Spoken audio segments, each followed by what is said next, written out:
He went up into a mountain to pray with his Father. And when he came down, of his disciples, he called 12 to be apostles. An apostle means one who is sent, to represent him, to be an extension of his work and his ministry. Of the 12 that he chose, it just seemed natural that they would fall into groups of 4. In the first group there was Simon, whom he called Peter, the rock. Simon's brother, Andrew. And Andrew was a man that always liked to be in the background. He never wanted to take a frontward position, unlike his brother Simon. But he was always found bringing people to Jesus. There was another pair of brothers that were part of that first group, James and John. They were all fishermen, all 4 of them. James and John were the sons of Zebedee. Jesus called them Boanerges, meaning the sons of thunder. They had a fiery spirit, a fiery temperament about them, and anyone that they thought was opposed to the work that Jesus was doing, they wanted him to call down fire from heaven and destroy them. Jesus had to calm them in their passion and in their spirit, and they became great men of God. In the second group, there was Philip and his good friend Nathanael, who was of Cana. Nathanael was also called Bartholomew, the son of Ptolemus. And then, of course, there was Matthew. Matthew was a publican. Now, he was hated for his position because he was considered a conspirator with Rome, the hated enemy of the Jews, and the most despised in all the land. But yet Jesus showed mercy and compassion and called Matthew from his seat of customs, and he became a disciple. And then there was myself, Thomas. And in the last group, James and Alphaeus. James was called the Less because he was a wee little man like Zacchaeus. Not quite as small as Zacchaeus, but we teased him quite a bit. And then there was Judas, the son of James, another James. And Judas was the man with 3 names. He was Judas, Thaddeus. Thaddeus was his surname, and then he was also called Labius. Labius means son of the heart. He was a heart child to his mama. So he was a mama's boy, and we teased him, Labius. And then, of course, there was contrasting to Thaddeus. There was Simon the Zealot. Simon had a fiery passion about him to see the Romans undone at all cost, but he was called into the gentle service of the Master. And of course, last of all was Judas Iscariot. Judas was the only one who was not from the region of Galilee.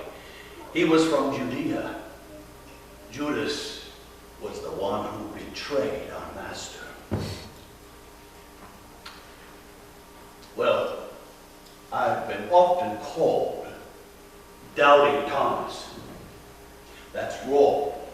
I will not accept that name. I did not doubt.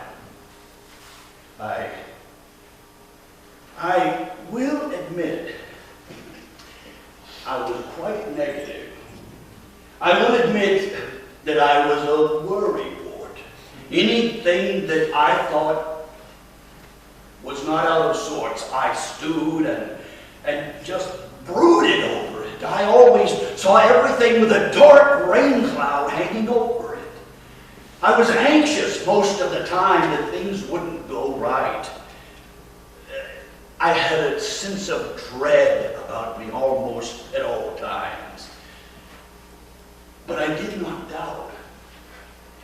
I had this negative perspective about things, and it's what colored me. My view of life was if something can go wrong, it will go wrong.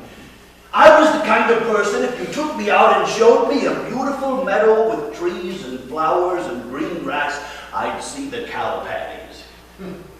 That's the perspective that I had. Anything that could go wrong, as I've said, would go wrong. I anticipated the worst at every turn. Now, I would suppose, to be honest, my besetting sin was pessimism. And indeed I was. I was negative about all things pertaining to life. I had a dour dread, as I've said, of things. They did call me Didymus sometimes. And Didymus means twin, and I didn't mind that at all because I loved my family. But I'd come to love this new brotherhood that I was connected to, perhaps in a deeper way. I was especially grateful that Jesus would call me as an apostle. I could never get over that. And although I tended to look in the dark corners of life all the time and see bad and problems at every turn, Jesus poured out upon me unconditional love. Jesus showed long-suffering patience toward me, and he guided me so that there were eventually some bright spots in the darkness of my life that began to shine forth. And that's what my testimony to you is about. Later in Jesus' ministry, the Jews, as he ministered in and around Jerusalem, became so incensed and enraged against him, they wanted to do away with him. And in fact, there were several attempts at literally taking his life, but he eluded them. But the pressure became so intense, and Jesus was not going to die at the time according to their choosing, but according to his Father in heaven. And so he decided to depart Jerusalem and go to the Jordan, there where John the Baptizer had first baptized, where Jesus himself was baptized. And in that region, Jesus would spend some time ministering and be away from the pressure of Jerusalem for a season. It was during that time, while we were ministering there, and multitudes were coming, and many were coming in faith, believing in Jesus. A messenger came with a report that Lazarus of Bethany was sick. Now Lazarus and his sisters Mary and Martha were beloved friends of our Master. He spent many days at their home in Bethany, there just inside of Jerusalem. He would minister at the temple, then he would come to their home in Bethany, and they would care for him and give comfort to him, and it was a place of retreat and rest. But he loved Lazarus. He loved Mary and Martha. And when the report came that Lazarus was sick, Jesus spoke to us and he said, "This sickness is not unto death." He was saying it was not permanent, but it is for the glory of God, and that the Son of Man might be glorified. And amazingly, even though he loved Lazarus and the sickness was serious, he chose to continue to stay where he was ministering for 2 more days. The Lord's ways are the Lord's ways. But after the 2 days, he came to us disciples and he said, "Let us now go to Judea." Well, this did not make sense to us. It did not make sense at all. We said, "Master, do you not remember?" How foolish that is to ask the Master if he remembers anything. "Do you not remember that the Jewish leaders have wanted to stone you to death? If we go, we'll all die, and none of us wanted to go. And besides, where we were doing very well. Why take the risk to go back to Bethany? Bethany that was within sight of the temple where the religious leaders resided. Why would we go?" Jesus was determined he was going. And he said we had no reason to fear. He encouraged our heart. But he spoke more plain, and he said, Lazarus is sleeping, and I must go that I can awaken him. Well, we didn't understand. We said, well, Lord, if he's sleeping, then he's getting rest, and that means he'll recover. Jesus said more plainly, Lazarus is dead. And I'm glad I was not there for your sake, that you might believe. And so, we went to Bethany.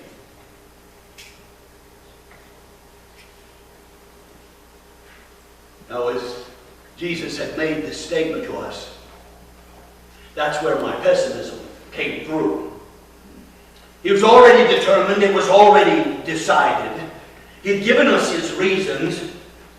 So I boldly stood up to all the other disciples that seemed quavering with fear, and I said, let us all go, that we may die with him. Now, it might have seemed foolish, but yet nonetheless there was a loyal courage in my pessimism. We're going to go. It's determined pretty much that we're going to get stoned and we're going to die, but let's go with him and let's be with him, because it's better to be with him in death than to be without him in life.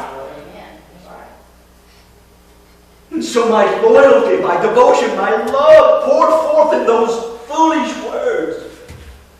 And somehow it must have stirred some courage within the rest of the disciples, because they all stood up and said, let us all go, even if we die.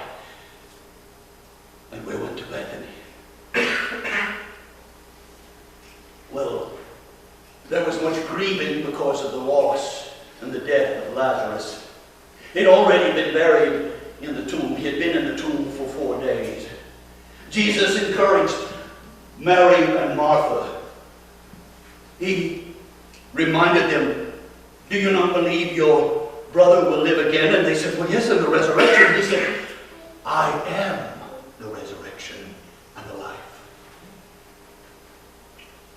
And even with tears in his eyes and with weeping at the loss of his beloved friend, he wanted them to take him to the tomb.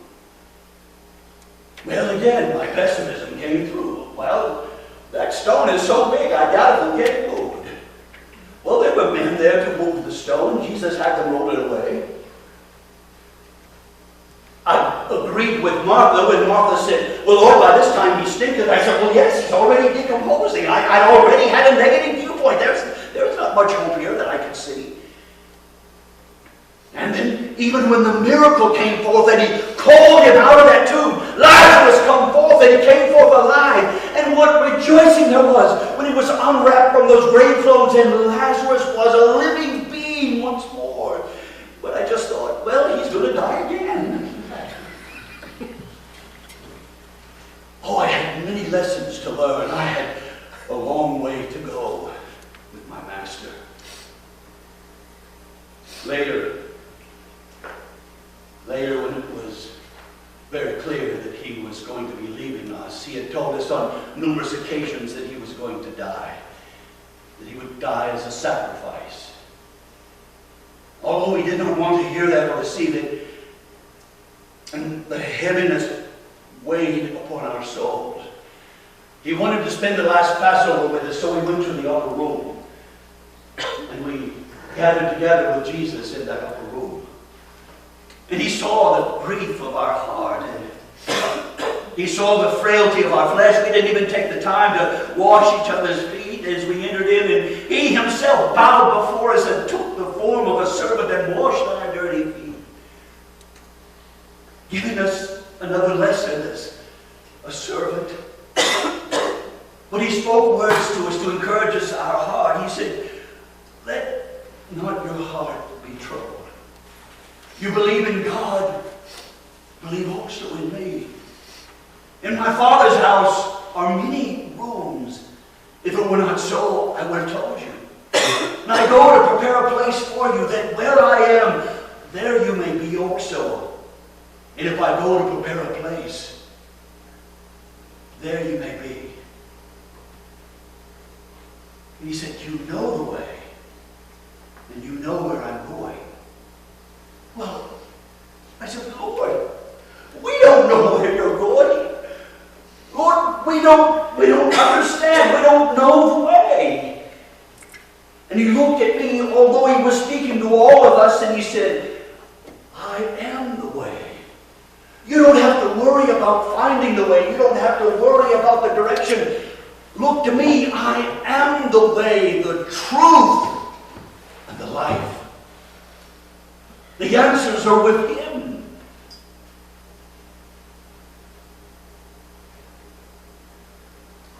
He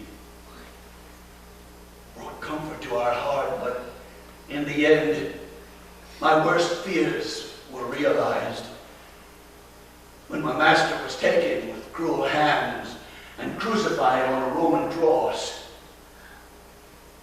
degraded, beaten and scorned, a crown of thorns pressed upon his head, suffering, pouring out his life's blood. And we ran. We who were his followers, we who were his chosen apostles, we ran and hid for fear. Of course, Judas had denied him. Judas had betrayed him. Peter followed off in a distance, but at least he did come near to the trials, the mockery, the trials that Jesus endured. And John was there, but we ran, we hid.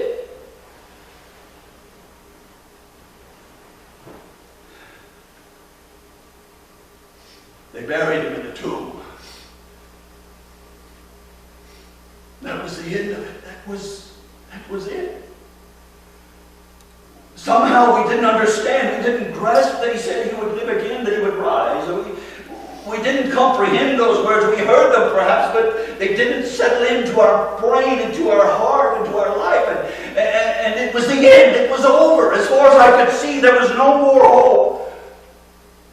And now that I've been so weak and so frail to run and to hide, when I'd already been so bold saying, let us die with him, my heart was crushed and broken. The other disciples were as fearful as I. They holed up in that upper room with the doors and windows barred and locked. They were fearful from the religious leaders and even from the Romans that their life would be taken and they would take a place on a cross somewhere. So they were cowering in fear. And then came the third day.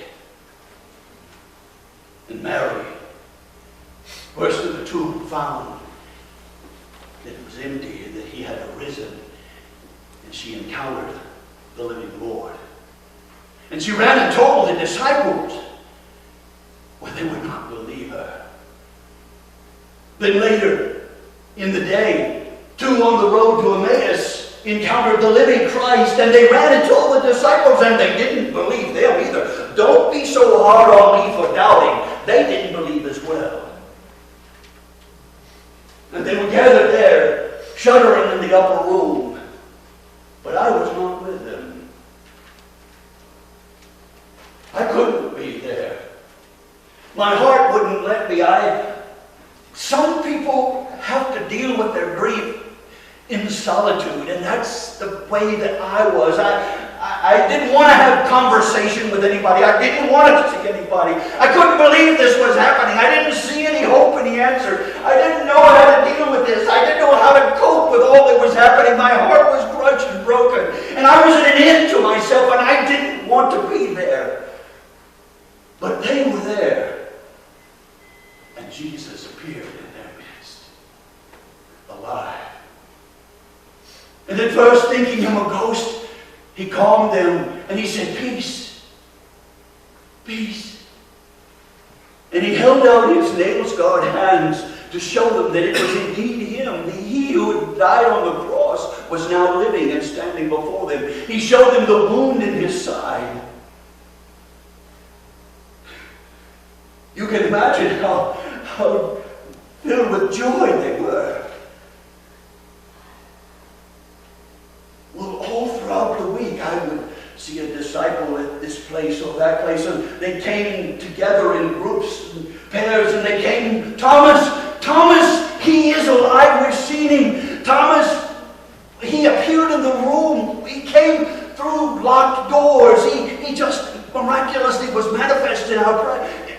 They went on, and I almost wanted to scream, and finally in such pain and hurt and agitation, I said, I will not believe unless I see the nail prints in his hand and put my hand in them and thrust my hand into his side. I will not believe. I scorned them.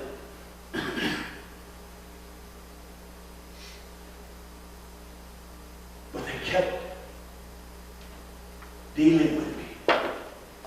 The Lord was dealing with me. And on the next Lord's Day, 8 days later, I was with them in the upper room.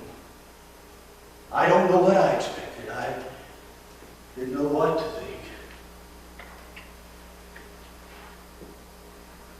And in the fellowship and in the breaking bread at the table, suddenly, Jesus was there. He didn't open a door and walk through. He didn't come through the window.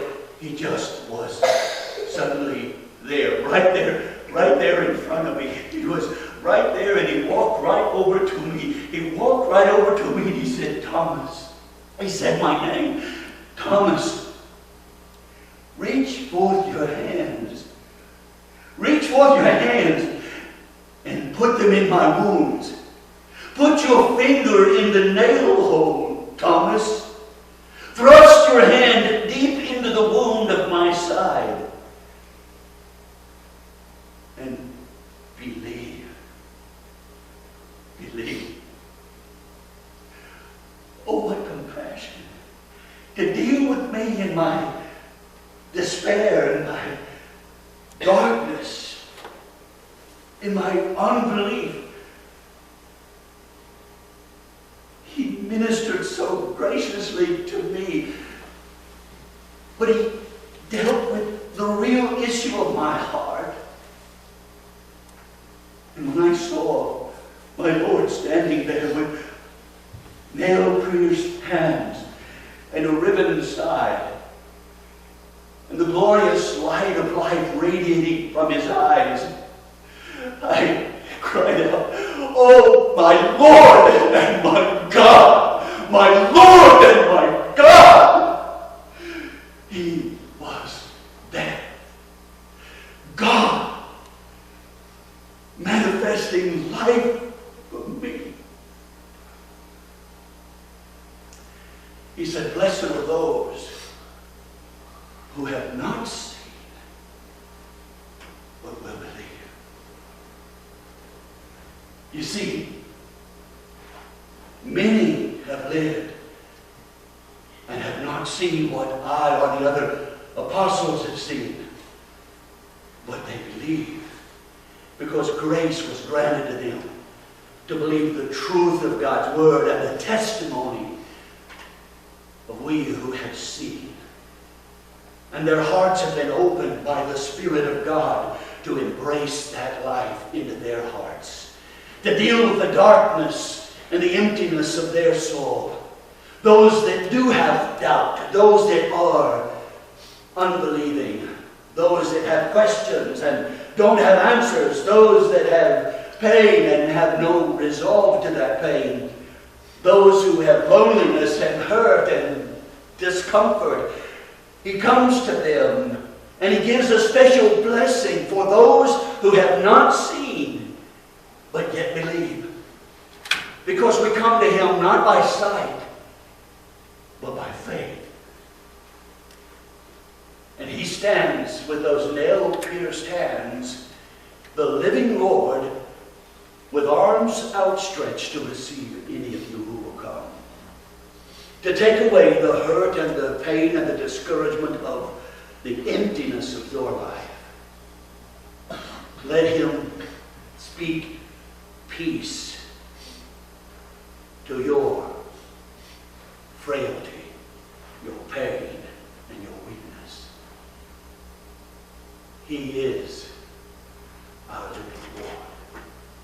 He is.